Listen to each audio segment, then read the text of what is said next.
Hello everyone, SP Model Railroader here, and today I'm going to be showing you how to install a DCC decoder into a DCC ready locomotive. So let's get started. First, you're definitely going to need, of course, a locomotive and a DCC decoder. Of course. Alright.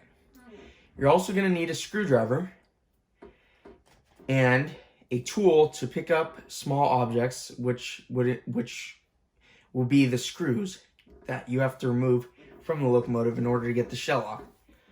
So let's get started. It is also recommended that you have some sort of cradle so that when you need to turn the locomotive over, you will not damage the detail parts on the top of the locomotive. You can even use a towel if you would like, but it is recommended that you have some sort of cradle, like this Bowser cradle. Bowser sells cradles just like this one. This is actually a Bowser, so you might want to try that one out if you can find one. For all HO scale locomotives, the first step to installing a DCC decoder is taking the shell off. To take the shell off, you will first need to remove both coupler boxes at the front and rear of the locomotive. They are here and here on all HO scale models for diesels. So let's remove those. When you are taking the shell off, before you start, I'm going to warn you that on older Athearn locomotives, it is possible that some of the incandescent lights will fall out of their sockets. On the newer models, this is not a problem because all of the incandescent lights are superglued into their proper position. But again, on older Athearn models and possibly other models too, the incandescent lights may fall out of their sockets because they are not glued in. One other helpful tip I would like to add is be sure to remember which screw is for the front of the locomotive and which screw is for the back. Because sometimes on some models, the front screw is either shorter or longer than the back screw. And you don't want to get them mixed up, because if you get them mixed up, you might screw up the interior of the locomotive, and that would not be good. The middle screws in the middle of the locomotive that are usually located here or here are usually the same size, but be sure to remember which screws went where on the locomotive, just to avoid any internal damage to the locomotive. Thank you. So once you've removed both screws, both coupler boxes should, and let me emphasize should, slide out of their positions very easily. Note that they may fall apart once you take them out, but this is not unusual. So yeah, let me remove these for you just to show. They should just slide right out. However, on some locomotives, they will be more difficult. So if you notice, the front one does not want to get released. So you really have to get it. And then the next step for some HO scale model locomotives, for diesel locomotives, for some there will be screws here or here and here or here underneath the trucks. You will need to unscrew these in order to get inside of the locomotive. This screw, however, in the middle of the fuel tank, underneath the fuel tank, does not need to be removed. All this does is take the fuel tank off to get to inside the fuel tank to install a speaker. So you don't really need to do that. So then the shell should just pop right off. But with Athearn locomotives, note that with their older models and possibly their newer models, I've never taken apart one of their newer models, but with their older models at least, possibly their newer models too, the shell won't completely come off. It'll still be attached to the motor or interior of the locomotive through wires. So now, once you've taken the shell off, you're going to see these colored wires attached to a small chip. This is a chip that allows the locomotive's motor to run in DC mode. So it tells the locomotive how to operate forward, backwards, and that's it. So what you're going to want to do is remove this chip right here, okay? Once you remove the chip, install the new decoder with the face up, the writing on the decoder facing up towards the ceiling. This is really the only way to install the decoder, but there are little prongs that will prevent you from installing the decoder backwards anyways. So next, it may be a little bit difficult to get this off, the dummy decoder, as I call it.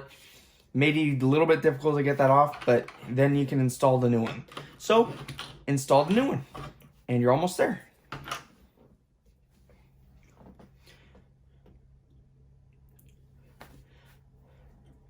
So once the decoder has been installed, you are more than halfway done. Now, with some HO scale locomotives, like this one, like the Athearn models, these incandescent lights have a tendency, the newer ones, the lights are glued in, but on the older ones, some of the lights aren't glued in. So some of these incandescent lights may be loose. So you may have to reinsert the lights into their proper sockets and then tape or glue appropriately to install the lights back into their previous positions, because on some of the older models they will slide out. So I'll be sure to add that into an earlier part of the video. But yeah, like I've already stated, it'll some of them will come out. So you just got to be careful of that. All right. So now you just got to pop the shell back on, which is usually pretty easy. You just got to make sure the wires sort of pile back up right here where the decoder is. And it should just slide right back on. Make sure it's on all the way. And then what you're going to need to do is reinsert these coupler boxes right here. And actually, I'm going to do one more thing.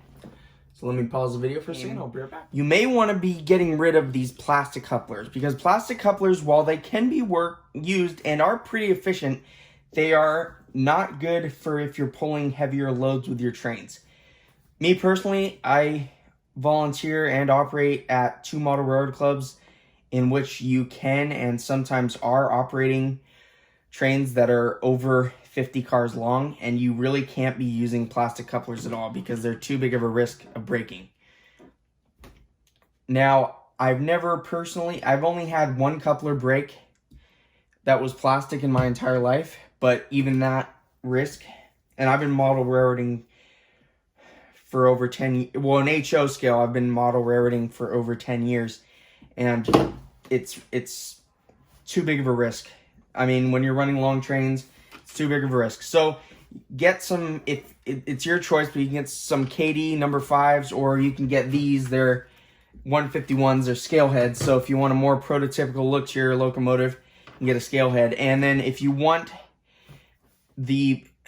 have on your layout magnetic uncoupling pads on your layout, you're going to want to keep these trip pins. But if you want the most prototypical look on your train, you're going to want to cut these trip pins right here.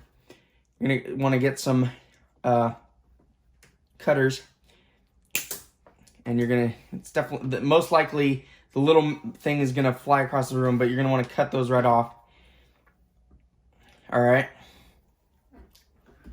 So one more thing you're going to want to keep an eye out for, once you've removed the trip pins on the bottom of the coupler is you're gonna, if you see here, if you see there, let me get it in view of the camera.